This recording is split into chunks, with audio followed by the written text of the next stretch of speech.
کی حقیقت اور ضرورت کیا ہے، موضوع کی علامہ صاحب کچھ فرمائیے گا۔ اعوذ باللہ من الشیطان الرجیم، بسم اللہ الرحمن الرحیم۔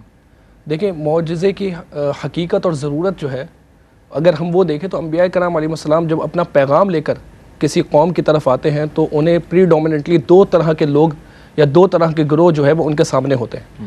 ایک تو وہ گروہ ہوتا ہے جو نبی کے کردار اور نبی کے اخلاق سے اتنا متاثر ہوتا ہے کہ اس کو کسی چیز کی ضرورت اور حاجت نہیں ہوتی، اسے کسی دلیل کی حاجت نہیں ہوتی، بلکہ وہ نبی کا پیغام سنتے ہی اس پر ایمان لے آتا ہے۔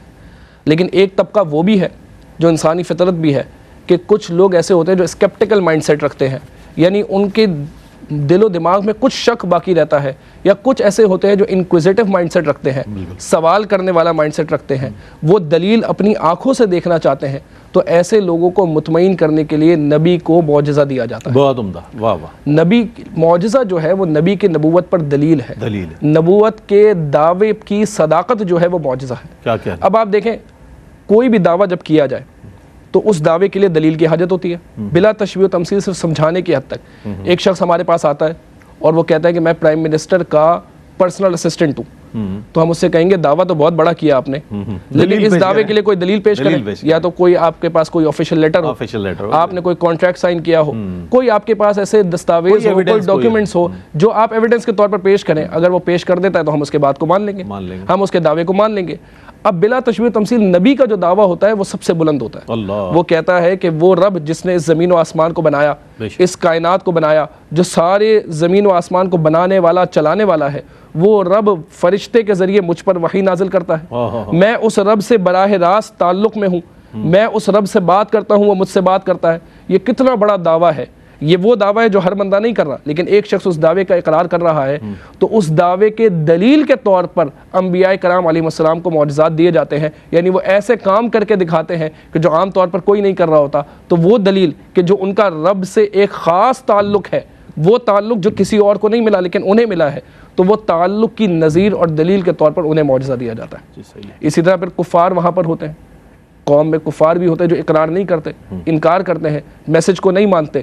وہ کفار کا بھی ایک بڑا طبقہ آپ دیکھیں، حضور علیہ الصلوۃ والسلام کے دور میں جو بڑے بڑے کافر تھے، ابو جہل ہے، ابو لہب ہے، یہ انفلوئنشل لوگ تھے عرب کے، یہ مالدار لوگ تھے، نسب کے اعتبار سے بھی، پیسے کے اعتبار سے، فائنینشیل اعتبار سے بھی، اور نسب کے اعتبار سے بھی۔ ان لوگوں میں ایک تکبر تھا، ان کا ایک روب و دبدبہ تھا۔ تو ان کے تکبر کو توڑنے کے لیے، ان کے ایروگنس کو ختم کرنے کے لیے، ان کے روب و دبدبے کو ختم کرنے کے لیے بھی نبی کو معجزہ دیا جاتا ہے، تاکہ وہ ان کو عاجز کریں کہ میں وہ کام کر کے دکھا سکتا ہوں جو تم نہیں کر کے دکھا سکتے۔ اور آپ دیکھیں، ہمارا مسلمانوں کا یہ دعویٰ ہے کہ ہمارا رب جو ہے ہر شے پر قادر ہے، وہ کچھ بھی کر سکتا ہے۔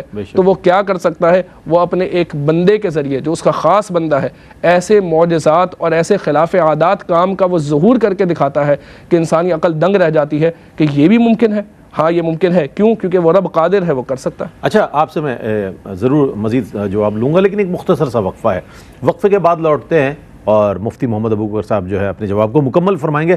آپ ہمارے ساتھ رہیے گا۔ ناظرین، آپ کا خیر مقدم ہے۔ معجزہ معراج آج ہمارا موضوع ہے اور اس پر کلام کر رہے ہیں دونوں ہمارے علماء دین، ماشاءاللہ بہت اچھے انداز میں، اور ظاہر ہے یہ ایک ایسا عقل کو حیرت میں ڈال دینے والا واقعہ ہے کہ جس کا ایک ایک سٹیپ اگر آپ پڑھیں اور اس کو پڑھتے جائیں تو آپ کی دل میں عظمت مصطفیٰ اور بڑھتی جائے گی، مزید بڑھتی جائے گی۔ ہمارے آقا کی شان کتنی بلند ہے، کیسی عرفہ و اعلیٰ شان ہے، اللہ نے کیسے اہتمام سے بلایا، کیسی نوری سواریاں اللہ نے عطا فرمائی، کس کس طریقے سے مختلف آسمانوں کی طرف آپ کا سفر ہوا، اور کیسے آپ سدرۃ المنتہا تک پہنچے۔